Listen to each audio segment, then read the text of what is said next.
Sir మీరు కొన్ని లక్షల మంది పేషెంట్స్ని చూసుంటారు over your experience. Basic points patients overlook అయిపోయేది లైఫ్ స్టైల్లో డెస్పైట్ ఆఫ్ మీరు చాలా వీడియోస్ కూడా చేశారు. సిట్టింగ్ పోస్టర్ దగ్గర నుంచి you have to walk this way, you have to SIT this way అని చాలా చెప్తూనే ఉంటారు. Despite of all your me guidance కాకుండా కూడా పేషెంట్స్ వాళ్ళ లైఫ్ స్టైల్లో ఓవర్లుక్ చేసే పాయింట్స్ ఏంటి సార్? Main posture. మనం ఇందాక కూడా పోస్చరు, మరి నేను చెప్పినట్టు ఇలా స్ట్రైట్గా కూర్చోరు. ఇప్పుడు అందరూ ఇలా వంగి కూర్చుంటారు, వంగి నడుస్తారు. సో పోస్చర్ ఒకటి మెయిన్, బాగా అందరూ నెగ్లెక్ట్ చేసేది posture. Number 2, lack of exercises. అసలు ఎక్సర్సైజులు, చిన్న ఎక్సర్సైజెస్ కూడా చేయకుండా సెడెంటరీ లైఫ్ స్టైల్లో కూర్చుంటారు. అది number 2. Number 3, abuse of the joints. ఇప్పుడు కింద కూర్చొని ఇండియన్ టాయిలెట్ లేకపోతే కింద బాచపట్టేసి కూర్చుంటే మోకాళ్ళ మీద లోటు పడుతుంది. అది మంచిది కాదు. సో అది తెలియదు చాలామందికి. అట్లానే నడుముకి ముందుకు వంకి కూర్చుంటే నడుము మీద పాడైపోద్ది. అట్లానే మెడ ముందుకు వెళ్తే మెడ పాడైపోద్ది. సో ఇవన్నీ కూడా తెలియదు. తెలియక చాలామంది they keep on repeating the mistake in the daily activities. Sir 10,000 steps నడిస్తే you will be healthy all over అన్నది జనరల్గా చెప్పిన మాట. బట్ హై ఇంటెన్సిటీ ఎక్సర్సైజెస్ చేస్తే మోకాళ్ళు అరిగిపోతాయి. 10,000 అడుగులేస్తే మోకాళ్ళు అరిగిపోతాయి. ఎక్కువ వెయిట్స్ ఎత్తితే స్ట్రెంథనింగ్ ఎక్సర్సైజెస్ చేస్తే మోకాళ్ళు అరిగిపోతాయి. వీటిలో ఏది కరెక్ట్ సార్? చెయ్యాలని కొందరు, చేయకూడదని కొందరు. కరెక్ట్ చెప్పండి సార్. మోకాళ్ళు అరగడానికి మెయిన్ కారణం number 1 age, number 2 weight, number 3 high impact activities, 3. Number 4 accidents. సరే యాక్సిడెంట్ గురించి మనం మాట్లాడుకోవట్లేదు.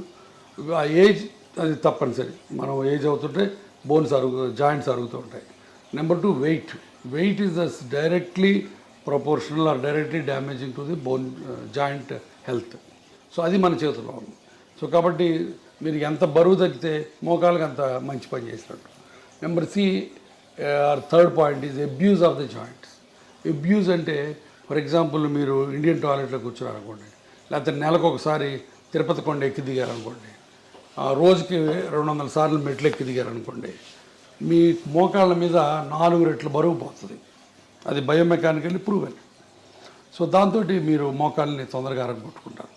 చాలామంది మా తాతలు మెట్లు ఎక్కేవాళ్ళు, మా తాతలు కింద కూర్చునేవాళ్ళు, వాళ్ళకి లేని ప్రాబ్లం నాకెందుకు వస్తుంది అని చెప్పి నమ్మరు. బట్ తాతలు వేరు, మనం వేరు. వాళ్ళ దేహదారుఢ్యం వేరు, వాళ్ళ బాడీ కాంపోజిషన్ వేరు, వాళ్ళ లైఫ్ స్టైల్ వేరు, వాళ్ళ ఫుడ్ డైటరీ హ్యాబిట్స్ వేరు, మనవి వేరు. మనం డెఫినెట్గా ఇండియన్ టాయిలెట్లో కూర్చున్న మెట్లెక్కి దిగిన 4 రెట్ల బరువు మోకాల నుంచి పోద్ది. That is a proven biomechanical thing. So కాబట్టి అది చేయకూడదు. సో అది చాలా చాలా జాగ్రత్తగా చాలా మెట్లు ఎక్కి దిగకుండా ఎవరికి అసలు ఇంపాసిబుల్ కాబట్టి వీలున్నంత వరకు, ఇంపాసిబుల్ అంటే వీలున్నంత వరకు. సో అది ఎక్కి దిగాలని రూల్ ఏం లేదు. చాలామందికి ఎక్కి దిగితే మంచిది, హెల్త్ మంచిది అంటారు. సో కొంతమంది అసలు లిఫ్ట్ ప్రిఫర్ చేయరు. My doctor advised me to use only lifts, నేను I don't use the lifts అని చాలామంది అంటారు. That is a wrong concept. ఎందుకంటే ఇప్పుడు కార్డియాలజిస్ట్కి మాకు ఇప్పుడు తగదాలు. కార్డియాలజిస్ట్ ఏమో నడవమంటాడు, మెట్లు ఎక్కమంటాడు, లిఫ్ట్ ఎక్కద్దు అంటాడు. నేనేమో లిఫ్ట్ వాడద్దు, మెట్లు వాడద్దు, లిఫ్ట్ వాడమంటాను. కారణం ఏంటంటే మెట్లు ఎక్కి దిగితే గుండెకి మంచిది, లంగ్స్కి మంచిది, బట్ మోకాళ్ళు బ్యాడ్ అయిపోద్ది. సో అన్ని బాడీలో అన్ని ఆర్గన్స్కి కాపాడి స్టిల్ ఎక్సర్సైజ్ ఇచ్చేది 2 బ్రిస్క్ వాకింగ్ అండ్ సైక్లింగ్ ఒకటి. ఈ రెండు మీకు బాగా ఉపయోగపడతాయి. సో అది చేసుకుంటే చాలు. ఇప్పుడు ప్రతిరోజు మెట్లెక్కి దిగాలని రూల్ లేనే లేదు.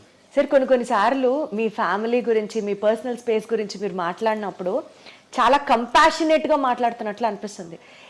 ఈ field especially in the terms of medical field, hospitals, costly hospitals, rich is everything, కంపాషనేట్గా అనిపిస్తుందా సార్? లేకపోతే కమర్షియలైజ్ అయ్యింది కల్చరు అన్న ఫీలింగ్ మీకు ఎప్పుడైనా వచ్చిందా? కంపాషన్ అనేది గుండెలోంచి రావాలి, కమర్షియల్ అనేది బ్రెయిన్లోంచి. ఇందాక మనం అనుకున్నట్టు ఇది కమర్షియల్ వరల్డే, but still you can be kind, you can be compassionate. That's what it is. ఇప్పుడు మా హాస్పిటల్ ఉంది, మేమే చారిటీ కాదు. We have to run the hospital, we have to earn for the stakeholders, but at the same time we don't need to flee the patient దోచుకోవాల్సిన పని లేదు, and వాడి రక్తం పీల్చాల్సిన పని లేదు. మేమే కాదు, 90% of the doctors don't do that. But ఆ దురదృష్టవశాత్తు thanks to media, thanks to the people, మేమందరం దొంగలవి, మేమందరం రాబందులవి, మేమందరూ బందిపోట్ల కింద చిత్రీకరించబడుతున్నాం. The unfortunate thing they. కాబట్టి కంపాషన్ బేసిక్గా లేకపోతే you are not fit to be a doctor. So compassion తోటే అందరూ ప్రాక్టీస్ చేస్తాం. బట్ ఒక్కోసారి బయటికి కమర్షియల్ ఎలిమెంట్సే బయటకు వస్తాయి. Profit over a patients care if you have to talk, మీరు ఎప్పుడు patient care this really made my day, నేను ప్రాఫిట్ చూడలేదు ఈ కేసులో అని మీకు ఆ హార్ట్ వెల్మింగ్గా అనిపించిన చాలా సార్లు వస్తుంది అది. ఇప్పుడు నా దగ్గర పేషెంట్స్ వస్తారు, I'm working in a corporate hospital, ఇందాక మీతో అన్నట్టు చారిటీ హాస్పిటల్ కాదు, ఇక్కడ బిల్లులు లక్షలు అవుతాయి. బట్ ఒక్కొక్కసారి బిల్లులు కట్టలేనప్పుడు అవి ఏవి చేస్తాం, చేతనైన సహాయం చేస్తాం. ఇప్పుడు నేను ట్రస్ట్ పెట్టాను, ఆ ట్రస్ట్లో హెల్ప్ చేస్తాం. సో చాలా రకాల హెల్ప్ చేస్తాం. ఆ హెల్ప్ చేసిన ప్రతిసారి హ్యాపీనెస్ ఉంటుంది, దాంట్లో డౌటే లేదు. One incident if you have to tell sir it really made your day అని అంటే ఏం చెప్తారు? చాలా ఉన్నాయి. లాస్ట్ వీక్ ఇట్ సెల్ఫ్ ఒక కలీగ్ ఆర్థోపెడిక్ సర్జను, బట్ చాలా రోజుల నుంచి ఆయన ప్రాక్టీస్ చేయట్లేదు, బెడ్ మీద కదలట్లేదు, ఆయన పడి ఫ్రాక్చర్ అయ్యి వచ్చాడు. సో హిప్ రిప్లేస్మెంట్ చేసాం. అయిన తర్వాత కూడా ఆయన 10 రోజులు హాస్పిటల్లో ఉన్నాడు. బట్ నడవలేదు, ఈ రిఫ్యూజ్ టు వాక్. బిల్లు చాలా అయింది, మళ్ళీ కట్టుకోలేమన్నారు. దాన్ని మరి 70% బిల్ తగ్గించి ఇంటికి పంపించాను. ఆ ఇంటికి పోయే ముందు ఆయన నాతో వీడియో కాల్లో ఆయన కళ్ళల్లో కృతజ్ఞత, ఆయన ఆవిడ కళ్ళల్లో కృతజ్ఞత నాకు evident, and that made my day. Wonderful sir, super super sir. ఇప్పుడు సోషల్ మీడియా ట్రెండ్ అనుకోవచ్చు, maybe because of the awareness for the people అనుకోవచ్చు, ప్రతి ఒక్కళ్ళకి మెడికల్ నాలెడ్జ్ తెలుస్తోంది and they started questioning the doctors as well. మీరు appreciate చేస్తారా యాక్ట్ని, or do get bored or you know విసుగొస్తుందా? విసుగు రాదు, 70% దాకా టాలరేట్ చేస్తారు. బట్ ఒక్కోసారి వాళ్ళు గీత దాడతారు. ఏం జరిగింది సార్ అలాంటి సంఘటన ఒకటి చెప్పండి. ఏదో ఫర్ ఎగ్జాంపుల్ నిన్న మోకాళ్ళ ఆపరేషన్కి ఒక ఆయన వచ్చాడు. ఆయన ఏదో ప్రొఫెసర్ ఎక్కడో, కొంత నాలెడ్జ్ ఉంది. సో క్వశ్చన్స్ అడుగుతున్నాడు. నేను చాలా ఓపిక్గా 20 నిమిషాలు ఆన్సర్లు ఇచ్చాను. మళ్ళీ 21 తర్వాత మళ్ళీ మొదలుపెట్టాడు. నాకు కొంచెం కోపం వచ్చింది. మిగతా పేషెంట్లు వెయిట్ చేస్తారు. నేను చెప్పాను, ప్రొఫెసర్ గారు మీరు ఇందాక అడిగిన వాటన్నిటి సమాధానాలు చెప్పాను, మళ్ళీ అదే క్వశ్చన్స్ అడుగుతున్నారు, సేమ్ సమాధానాలు చెప్తారు, కొత్త సమాధానాలు ఉండవు.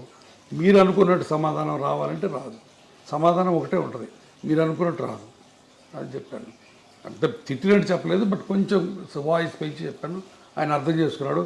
డాక్టర్ గారికి కోపం వచ్చినట్టుందని మెదకుండా వెళ్ళిపోయాడు. బట్ చాలా తక్కువ అలాంటి ఇన్సిడెంట్స్. సార్ బేసికల్గా మీరు అన్ని ఇయర్స్ మెడిసిన్ చేసి అంతమందితో యూనో చూసి పేషెంట్స్ని చూసి ఒక డెసిషన్ తీసుకుంటారు సార్, మెడికల్ డెసిషన్. అన్ఫార్చునేట్లీ అది మీడియా వల్ల కానీ పబ్లిక్ వల్ల కానీ మిస్అండర్స్టాండ్ అయిన సిచ్యువేషన్స్ ఉన్నాయా? ఉన్నాయండి. ఇప్పుడు నేను ఒకసారి అంతకుముందు కూడా చెప్పాను, ఒక పేషెంట్కి కాలు ఇరిగి వేరే హాస్పిటల్లో ట్రీట్మెంట్ చేసుకుంటే ఆ కాలు అంతా డెడ్ అయిపోయినట్టు అయిపోయింది, వుడెన్ ఇండ్యూరేటెడ్గా అయిపోయింది. దాన్ని మనం కంపార్ట్మెంట్ సిండ్రోమ్ అంటాం. అతను నా దగ్గరకు వచ్చాడు, కాలు తీసేయమంటున్నారు సార్ మిగతా వాళ్ళు, మీరేంటని. నేను కాలు తీయక్కర్లేదు అని చెప్పి 3 నెలల పాటు లిటరల్గా సాకాను ఆ కుర్రాడిని. సాకడం అంటే ఏదో కుర్రాడు తమ్ముడిని కొడుకుని చూసుకున్నట్టు చూసుకొని అతనికి హైపర్ బ్యారిక్ ఆక్సిజన్ కావాలంటే ఇక్కడ, లేకపోతే వేరే ఇంకొక మిలిటరీ హాస్పిటల్కి పంపించి అన్ని రకాలుగా చేశాను. బట్ చివరికి అతను వెళ్ళి 3 టీవీ స్టేషన్స్లో ఇంటర్వ్యూలు సంపాదించి కూర్చొని గురువారెడ్డి మంచోడు కాదు, నా కాల్ని పాడు చేశాడు అని చెప్పాడు. So 3 interviews. బట్ ఆ రోజు చాలా చాలా బాధేసింది. బట్ ఆ రోజు ఒక రకంగా నాకు లిబరేట్ కూడా అయిపోయాను. నేను ఇంత కష్టపడి ఇతనికి చేసాం, ఇతను ఇలా చేశాడు, అయినా సరే మన పని మనం చేయాలి. ఈ ప్రెస్ గురించి, ఈ టీవీల గురించి, వాటి గురించి భయపడకూడదు. నీ ఆత్మకి నువ్వు గట్టిగా ఉన్నంతకాలం వీటి గురించి భయపడకూడదని ఒక రకమైన తెగింపు, ఒక రకమైన స్వాతంత్రం, ఒక రకమైన లిబర్టీ, ఒక రకమైన ఏమంటుందాన్ని కమ్ వాట్ మే అన్న యాటిట్యూడ్ వచ్చింది. సో అది ఒక రకంగా మంచిదైంది నాకు. అంటే సార్ ప్రతి డాక్టర్కి వెనకాల ఇలాంటిది ఒక స్టోరీ ఉంది అనుకుంటే, డాక్టర్ వెనకాల ఉంటాయి. ఒక రిచ్ డాక్టర్ అనుకోండి, సమాజం నుంచి ఒక అన్ఫేర్ క్రిటిసిజంని ఆల్వేస్ ఇన్వైట్ చేసినట్లుగా ఉంటుందా? ఉంటుంది. సమాజం మమ్మల్ని భూతద్దంలో పెట్టి చూస్తుంది, ప్రతి అడుగుని క్రిటిసైజ్ చేస్తుంది. సో తప్పదు, part of life. Despite of మీరు ఇంత సోషల్ సర్వీస్ చేసినప్పటికీ కూడా సార్, గురవారెడ్డి గారి దగ్గరికి వెళ్తే ఆయన ఖచ్చితంగా ఆపరేషన్ అంటారు మోకాలు రీప్లేస్మెంట్కి. అదే బయటికి వెళ్తే డాక్టర్లు అనరు అన్న మాటకి ఏం చెప్తారు? దానికి చాలా చాలా సత్య దూరం అది.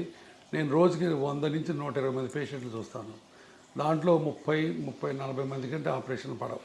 తర్వాత నాది టెర్షియరీ ప్రాక్టీస్, అది మర్చిపోవద్దు మీరు. అంటే పేషెంట్లు మిగతా వాళ్ళందరి దగ్గరికి చూయించుకొని ఇక ఆపరేషన్ తప్పనిసరి అన్నప్పుడు నా దగ్గరికి వస్తారు. మొదటి రోజు రారు. సో నాది టెర్షియరీ ప్రాక్టీస్. హైదరాబాద్ అవటం అయితేవి, నేను ఉన్న డాక్టర్స్లో సీనియర్ మోస్ట్ ఇప్పుడు 25 ఏళ్ళ నుంచి ప్రాక్టీస్ చేస్తున్నాను కావటం అయితే ఏంది. సో ఇక్కడ ఉన్న ఓల్డ్ డాక్టరు, సీనియర్ డాక్టరు కాబట్టి చివరిలో సెకండ్ ఒపీనియన్, థర్డ్ ఒపీనియన్ కోసం నా దగ్గరికి వస్తారు. ఎప్పుడైతే టెర్షియరీ ప్రాక్టీస్ ఉంటుందో అప్పుడు ఆబ్వియస్గా ఆపరేషన్ రేట్ ఎక్కువ ఉంటుంది. సో అది అనవసరంగా ఎవరు ఆపరేషన్ చేయడం. గురువారెడ్డి దగ్గరికి వెళ్తే ఆపరేషను, మిగతా వాళ్ళ దగ్గరికి వెళ్తే ఇంజక్షను, అవన్నీ మాయ. ఇప్పుడు ఆ రకంగా ఇంకోటి కూడా చెప్పాను, నేను లాస్ట్ 1 ఇయర్ నుంచి యుద్ధం చేస్తున్నాను. ఇంజక్షన్లు పనికిరాని ఇంజక్షన్లు చేసి పేషెంట్లు మాయ చేసే డాక్టర్లు